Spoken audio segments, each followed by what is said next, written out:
Well, good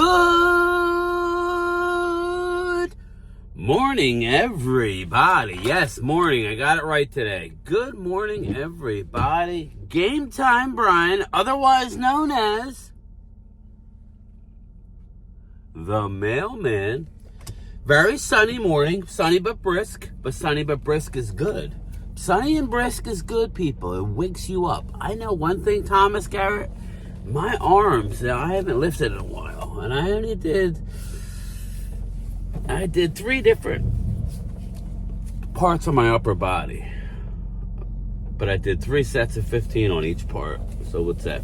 45 times 3. 45, 90, 130, basically 135 reps. I'm trying to work my way in slow. It wasn't a lot of weight.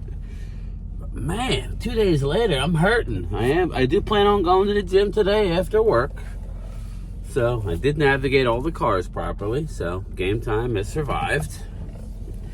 I don't know why my window that's why the defroggers were off, or they weren't on defrog.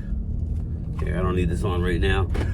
So good morning, everybody. We got a little bit of news. We're kind of like treading water right now until next week, but let's get into the league is not happy. This is what cracks me up. All right, I get it, people. I'm a union guy at work. Sometimes that's an issue because it seems like the union, my union, and the guy running my union locally only seems to care about the people who don't want to work, right? Not for nothing. I'm not going to be mean and say they're losers. That would be mean. Or, unavailable for work on a regular basis. I mean, I'm not going to be that mean, but, the younger generation who feels entitled and, they want all the money. Well, getting back to Jalen Johnson for the Chicago Bears, who was a trade candidate for us last year at the deadline. He was dangled. They were looking for something way higher than what they were offered. Nobody's offering nothing for players these days. Good luck getting the first round pick for anybody not named a quarterback. I mean, Khalil Mack, okay. They're not giving away first round picks. And I believe the reason for it, okay, is the NFL sees what's happening with the quarterbacks, right? The quarterbacks are getting more than that magic number, 15% of the overall salary cap, the higher end quarterbacks. So if you're a higher end quarterback, right, like the upper echelon on the pay scale quarterbacks, and you're going to get more than that 15%, then they need to take away from another position, okay? Offensive line, they're not going to do that. Running backs, bingo. Linebackers, for the most part, I was surprised to know that linebackers make more than edge rushers as far as the franchise tag goes. I'm going to get prepared now. Oh, I just spit. I'm going to get prepared now because we're getting ready for my descent into the sun. Put my coffee down. No traffic coming. And there it is, baby. Yes, I think we spring forward this Saturday night. Put it in the comments if I'm right. My wife said something about springing forward. Yes. I don't know if that's true. But getting back to Jalen Johnson, they're not happy with him because he took... Now, if you look at the money, he got a lot of money.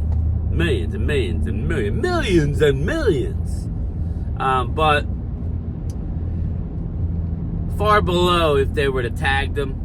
And far below the following year. So what the unions now want is the player to sign an annual deal close to the tag.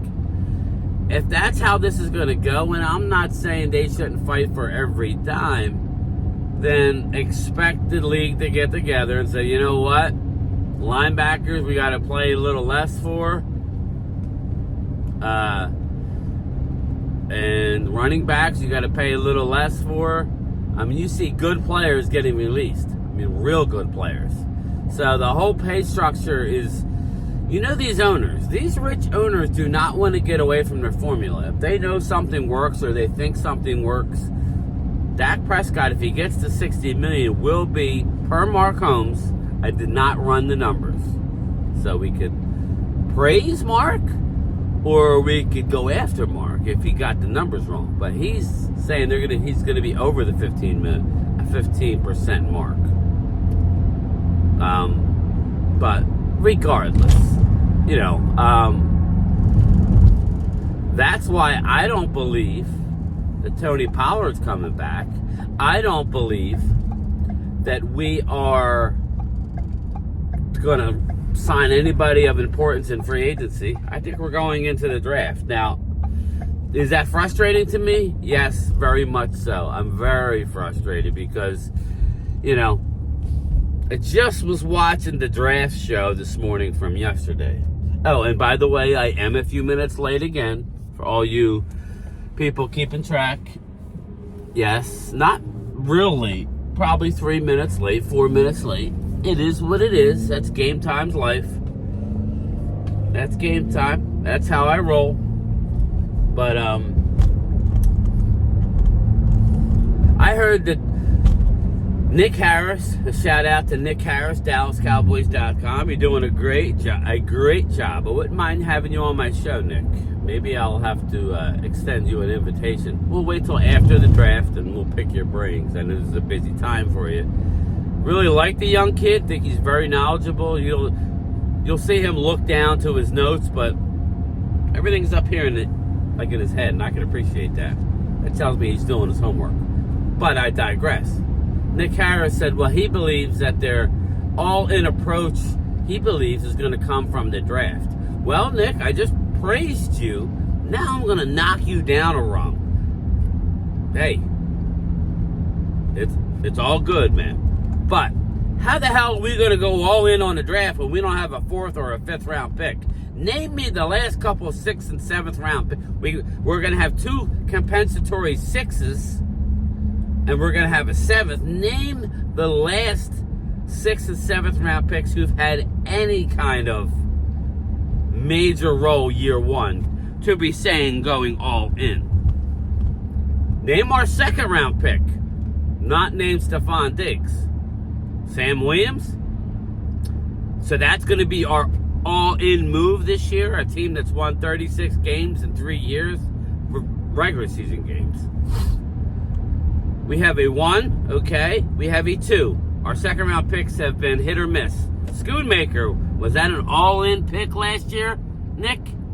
All-in. Did he contribute like an all-in guy? That would be a no. So, their track record with 2nd round picks. Oh, wait, I know who hit. Boss Man Fat. He was a complete success, right? No, he was not.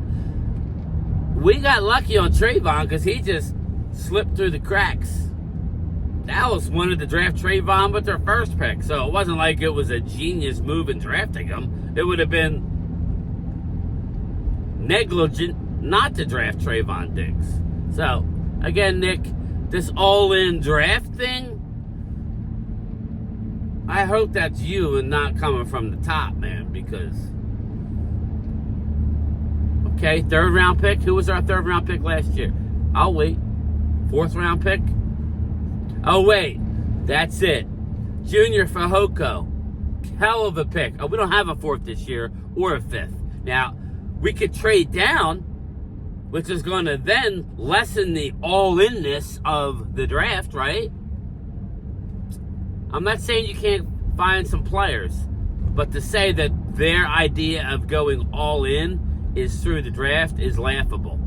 You don't have the draft capital to be saying we are all in. So, let's, please, do me a favor, Nick. I know you can't do this because you probably wouldn't have a job. Walk down to Stephen Jones's office, through all the security, because they don't let people like us get that close, I know. But try. I was at the Star. You're not far. Go talk to him and tell him to start making some cap room. He only has a few days left. And that Jerry's in an interview somewhere blowing a lot of hot air, and we need action. And Steven, we know you're not the general manager, but please do your job. Please, Steven, do your job. All in. I'm tired of that term. But hey, listen, it gives me content, right? I guess that's what they know. Thanks, Jerry. You're all heart. All right, last order of business here. One of my, I'm not going to say pet cat, one of my guys I would love to get in free agency. If we were to play in free agency, if we were to have some money, if Stephen Jones were to do his job, is one Leonard Williams. Leonard Williams, the free agent defensive tackle out of the Seattle Seahawks. Well, John Snyder, the general manager of the Seahawks, just said they're going to do everything in their power to re-sign him. And in this day and age, with all this extra cap money, guys like Leonard Williams will be re-signed if Leonard likes staying on the West Coast. You don't know. Some guys don't, especially way out in Seattle. It's a love-hate thing with Seattle. Some people love it, some people not so much, right? So, my guy Leonard Williams may not even be available. I mean, he's going to be out there. I still think he leaves. I still think we're not getting him because he's either going to stay where he's at or you're going to have to be the highest bidder. So that's what I think is going to happen. So Leonard Williams, not with us, unfortunately. I don't believe we're getting Leonard Williams. So there's still plenty of guys out there. I told you, I'm not going to hold the organization to go out and get the most or the highest rated or the most expensive guy. I'm not asking for that. Not. But as of now, we can't even shop at Goodwill because we're below the Mendoza line when it comes to cap space. We are literally almost 10 million under. We haven't flipped any switches, done anything that could easily be done. Now, I told Mark, he had called me, we were texting, and sometimes it's easier just to talk. I said, I believe, and I told Primetime Phil this, I believe that they're going to flip switches as players they want to come in and negotiate a contract. That's just how they're going to roll. They're going to wait till the last possible minute and keep us all waiting on pins and needles. Is that the term? I think it's pins and needles. Yeah, I think that's what they're going to do.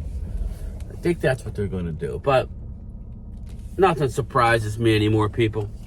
Nothing surprises me anymore with this team. It's frustrating. But I still have hope, people. My Cowboy faithful, I have hope. All the pressure in the world seems to be on the Eagles now. Everybody's expecting them to do great, great things in free agency. And Howie will make some moves. We'll see. That's all I ask my GM to do. Make some moves. All right. 2 p.m. Eastern time. Don't forget, 2 p.m. Eastern time. Live from the mail truck. Lunchtime chat. Make sure you bring some good questions, that we could talk about, unless there's something big that happens, which I doubt it's going to happen today. This is kind of like the calm before the storm on Sunday, and then the big storm on Wednesday. And we'll be there to cover it. So Game Time Brian, otherwise known as the Mailman, signing off for a few hours, and I will talk to you at 2 p.m. Later.